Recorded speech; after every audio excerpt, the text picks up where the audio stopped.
Hi നമസ്കാരം. Voice of മുജീബിലേക്ക് അവർക്കും സ്വാഗതം. ചാനൽ ആദ്യമായി കാണുന്നവർ സബ്സ്ക്രൈബ് ചെയ്യാൻ മറക്കരുത്. ഇന്നലെ കഴിഞ്ഞ മുംബൈ ഇന്ത്യൻസ് RCB തമ്മിലുള്ള ആവേശോജ്ജലമായ മത്സരം. ടോസ് നഷ്ടപ്പെട്ട് മുംബൈ ഇന്ത്യൻസിനെതിരെ അവരുടെ കാണികൾക്ക് മുന്നിൽ ബാറ്റിങ്ങിന് അയക്കപ്പെട്ട RCB നേടിയത് 5 വിക്കറ്റ് നഷ്ടത്തിൽ 221 റൺസ്. വിരാട് കോഹ്ലി, പഡിക്കൽ, രജത് പടിദാർ, ക്യാപ്റ്റൻ്റെ ഇന്നിങ്സിനെ കുറിച്ച് പറയാതിരിക്കാൻ വയ്യ. ക്യാപ്റ്റനും അതുപോലെ തന്നെ വിരാട് കോഹ്ലിയും ഈ ടൂർണമെൻറ്റിലുടനീളം മികച്ച ഫോമിലാണ്.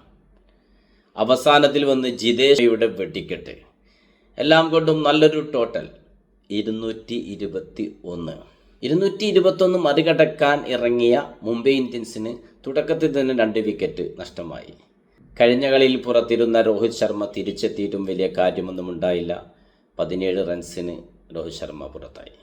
38 റൺസിൽ 2 വിക്കറ്റുകൾ നഷ്ടമായി സമ്മർദ്ദത്തിലായ മുംബൈ ഇന്ത്യൻസിന് പക്ഷേ പിന്നീട് ഒരു പാർട്ട്ണർഷിപ്പ് പടുത്തുയർത്താൻ ശ്രമിച്ചു Suryakumar Yadav and Will jacks.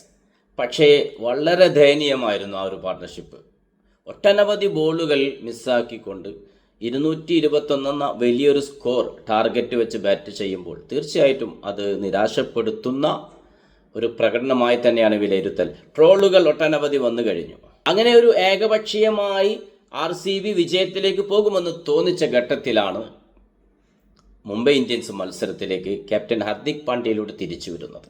Captain Hardik പാണ്ഡ്യയും Tilak വർമ്മയും ശക്തമായ പോരാട്ടം. ഹർദിക് പാണ്ഡ്യ 14 പന്തിൽ അതല്ലെങ്കിൽ 15 പന്തിലാണ് 44 റൺസ് എടുത്തത്. അവസാന 3 ഓവറിൽ ഒരു പക്ഷേ മുംബൈ ഇന്ത്യൻസ് വിജയിച്ചു എന്ന് തോന്നിച്ച ഘട്ടമായിരുന്നു. അവസാന 3 ഓവറിൽ വേണ്ടിയിരുന്നത് വെറും 41 റൺസ്. മികച്ച ഫോമിൽ ബാറ്റ് ചെയ്തിരുന്ന തിലക് വർമ്മയും ഹർദിക് പാണ്ഡ്യയും ക്രീസിൽ. പക്ഷേ ആ 3 ഓവറിലാണ് വീണ്ടും RCB കളിയിലേക്ക് വരുന്നത്. RCBയുടെ ശക്തമായ തിരിച്ചുവരവായിരുന്നു. 29 ബോളിൽ 56 റൺസ് എടുത്ത തിലക് വർമ്മയെ സാൾട്ടിൻ്റെ കൈകളിലെത്തിച്ച് ഭുവനേഷ് കുമാറാണ് കളിയിൽ RCBയെ തിരികെ കൊണ്ടുവരാനുള്ള ഒരു ശ്രമം അവിടെ നടത്തുന്നത്. പിന്നീട് ഹാസിൽവുഡ് ഹർദിക് പാണ്ഡ്യയും തിരിച്ചയച്ചു. തിലക് വർമ്മയും ഹർദിക് പാണ്ഡ്യയും തുടരെ ഔട്ടായപ്പോൾ മുംബൈ ഇന്ത്യൻസിൻ്റെ പോരാട്ടം അവസാനിച്ചു എന്നാണ് എല്ലാവരും കരുതിയത്. പക്ഷേ നമന്ദിർ നേരിട്ട് ആദ്യ ബോൾ തന്നെ സിക്സറിന് പറത്തുന്നു. സാട്ട്നർ 6 അടിക്കുന്നു. വീണ്ടും കളി ആവേശം. പക്ഷേ സാട്ട്നറെയും അതുപോലെ തന്നെ നേരിട്ട് ആദ്യ ബോൾ തന്നെ ഒരു 6ന് ശ്രമിച്ച് പുറത്തായ ദീപക് ചഹാർ. ഇരുവരുടെയും ക്യാച്ച് ബൗണ്ടറി ലൈനിൽ ടിം ഡേവിഡ് കരങ്ങളൊതുക്കിയ ഒരു കാഴ്ചയുണ്ട്. വളരെ മനോഹരം. വിജയം മുംബൈ ഇന്ത്യൻസിന് അനുകൂലമാകുമെന്ന് തോന്നിച്ച ഷോട്ടുകൾ, സിക്സറിലേക്ക് പോകേണ്ട ഷോട്ടുകൾ വളരെ മനോഹരമായി ടിം ഡേവിഡ് അത് കൈകൊള്ളുമ്പോൾ ആവേശോജ്ജലമായ ത്രില്ലർ, ആ ഒരു മത്സരത്തിന് ആവേശോജ്ജലമായ ഒരു പരിസമാപ്തി. 12 റൺസിൻ്റെ മികവാർന്ന വിജയവുമായി വീണ്ടും RCB മുന്നേറുമ്പോൾ മുംബൈ ഇന്ത്യൻസ്, ചെന്നൈ, ഹൈദരാബാദ് തുടങ്ങിയ ടീമുകൾ വളരെ പിറകിലാണ്. മുംബൈ ഇന്ത്യൻസിൻ്റെ പരാജയം മാത്രമല്ല ഇപ്പോൾ ചർച്ച ചെയ്യപ്പെടുന്നത്. മുംബൈ ഇന്ത്യൻസ് നല്ലൊരു പൊരുതി തന്നെയാണ് മത്സരം തോറ്റത്. പക്ഷേ ഇതിന് തൊട്ടു മുന്നുള്ള മത്സരം ഹർദിക് പാണ്ഡ്യ ക്രീസിലുള്ള സമയം 19 റൺസ് വേണ്ട സമയത്ത് ആ ഒരു മത്സരം വിജയത്തിലേക്ക് എത്തിക്കാൻ കഴിഞ്ഞില്ല. അന്ന് തിലക് വർമ്മ ഇഞ്ചുറി ആയിട്ട് പിൻവാങ്ങേണ്ടി വന്നു. തിലക് വർമ്മയുടെ പ്രകടനം അന്ന് മോശമായിരുന്നു.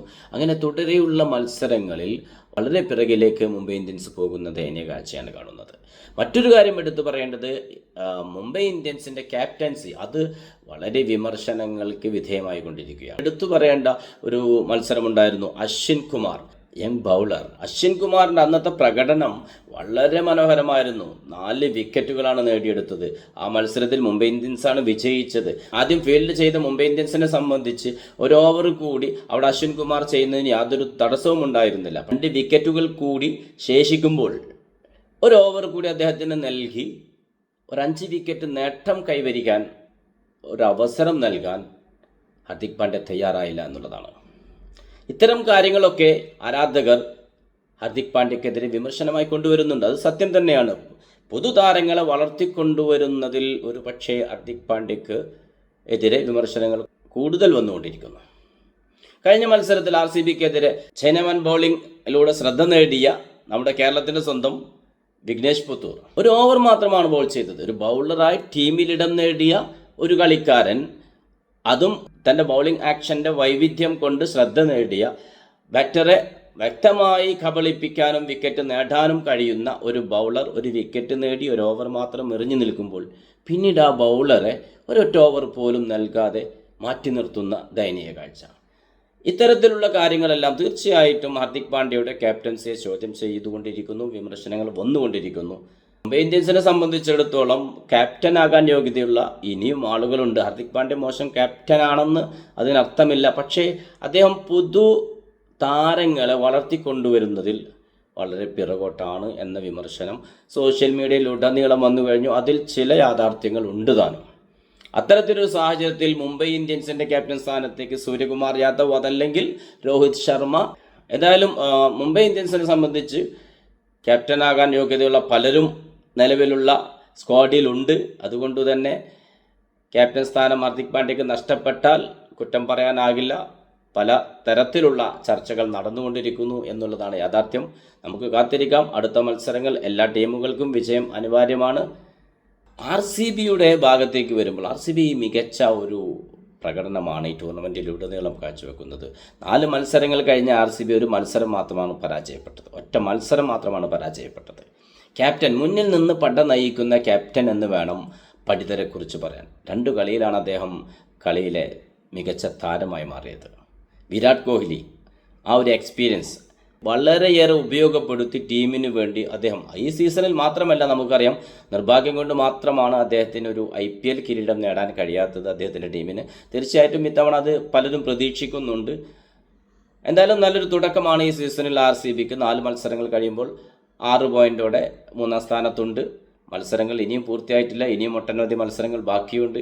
ആര് വാഴും ആര് വീഴും കാത്തിരിക്കാം. IPL വിശേഷങ്ങളുമായി നിങ്ങളിലേക്ക് വീണ്ടും വരും. നിങ്ങളുടെ സ്വന്തം voice of Mujeeb. Good bye.